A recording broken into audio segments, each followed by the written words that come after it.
बगैर नेताओं की भूमिका के और बगैर पदाधिकारी के, माफिया के बाप के दिन नहीं है कि कोई ज़मीन कब्जा कर ले। आगे भविष्य में यदि किसी को ये लगता हो कि वो 5.5 बीघा ज़मीन कोई कब्जा कर लेगा, 5.5 एकड़, मैं जब तक जिंदा हूँ तब तक ये संभव है। और इतनी बड़ी जघन अपराध हो जाने के बाद क्या आपके पास कोई मतलब नहीं है किसी चीज़ों का? और ये सारे घटनाओं में, सारे ज़मीन में इसी तरह की चीज़ें क्यों होती हैं? अपराधी बच क्यों जाता है?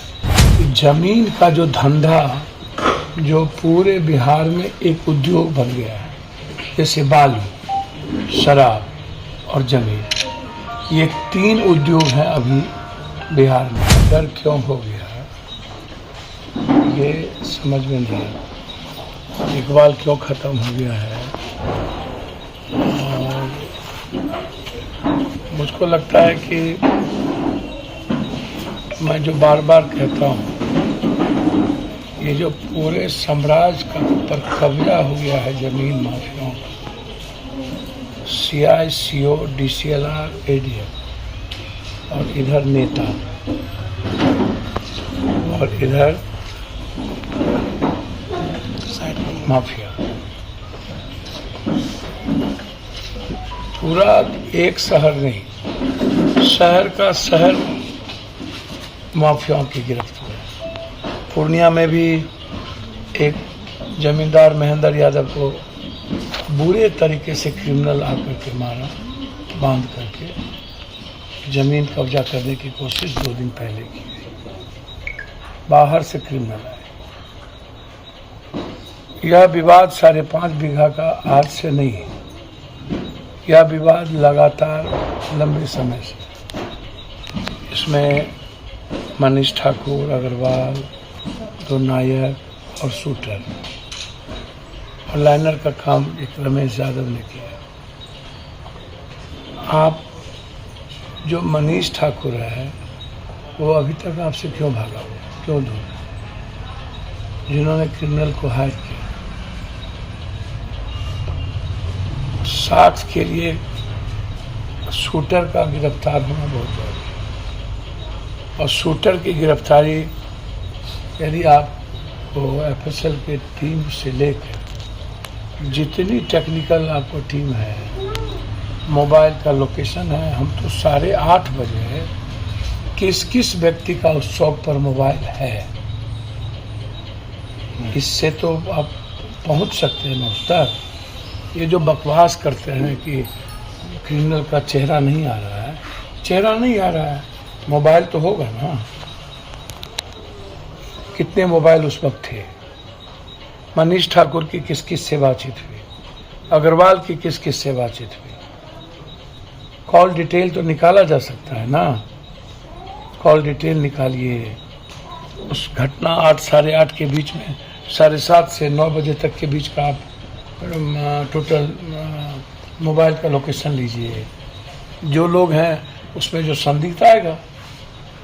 पॉलिटिकल कनेक्शन भी कुछ है क्या? पॉलिटिकल सर, मैं एक बात मैंने कहा कि ज़मीन का जो धंधा जो पूरे बिहार में एक उद्योग बन गया है, जैसे बालू, शराब और ज़मीन, ये 3 उद्योग हैं अभी बिहार में।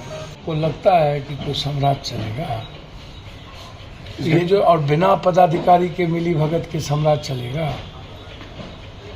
जब 50 लाख रुपया इनको देने के लिए तैयार था, बार बार धमकी दी जा रही थी, बार बार एक दिन पहले भी आकर के धमकी दी गई।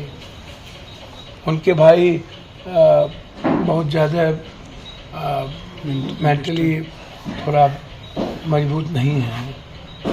जिस तरीके से 22,000 रुपये में ज़मीन, 5.5 बीघा का, करोड़ों रुपये का ज़मीन, और जजमेंट सामने में, और उसके बाद एक लौता जिसके 3 छोटे छोटे बच्चे हैं, 4 हम लोग के परिवार के हैं लोग, और इतनी बड़ी जघन अपराध हो जाने के बाद क्या आपके पास कोई मतलब नहीं है किसी चीज़ों का?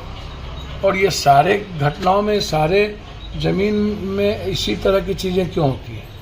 अपराधी बच क्यों जाता है? क्या उम्मीद करें सर? सर, उम्मीद आप करिए। पप्पू यादव कि आने के बाद उम्मीद ही न करिएगा। नाउम्मीद तो अब दुनिया में हम और लोग तो हैं नहीं। इस बीच में लगातार बड़ी बड़ी घटनाएं थी जिसके चलते थोड़ी सी लेट हुई मुझे आने में। पहले एक सप्ताह पहले भी हम आ रहे थे, लेकिन आज अरग खत्म होते ही मैंने निर्णय लिया कि सबसे पहला छठ की पूजा मैं आज यहीं से शुरू। मेरी बातचीत होगी आईजी से लेके ऊपर तक, आप बेफिक्र हैं। और इस केस को मैं खुद देखूंगा। इस परिवार की जिम्मेदारी भी मेरी होगी। आगे भविष्य में यदि किसी को ये लगता हो कि वो 5.5 बीघा जमीन कोई कब्जा कर लेगा, 5.5 एकड़, मैं जब तक जिंदा हूँ तब तक ये संभव नहीं। सर कोई पॉलिटिकल लोग का डायरेक्ट नाम है सर? हम जब तक जिंदा रहेंगे तब तक तुम लोग के हाथ में जमीन नहीं जाने देंगे। कोई पॉलिटिकल लोगों का नाम डायरेक्ट है? कौन बोले थे? कोई पॉलिटिकल लोगों का नाम ऊंचे स्तर पर इस तरह का कुछ डायरेक्ट है इन्वॉल्वमेंट इस तरह का? देखिए, मैं एक बात आपको बोल रहा हूँ। मैं सिर्फ इतना कह सकता हूँ कि बिना पॉलिटिकल नेताओं के कोई भी बड़ी घटना नहीं घटित होती है। और जो जिस ज़मीन में 25 एकड़, करोड़, 40 करोड़, जिस ज़मीन का दाम इतने मांगे हों, बगैर नेताओं के भूमिका के और बगैर पदाधिकारी के, माफिया के बाप की दिन नहीं है कि कोई ज़मीन कब्जा कर ले, किसी ज़मीन के विवाद में पड़ जाए और इस तरह के ज़मीनों का बड़ा साम्राज्य है।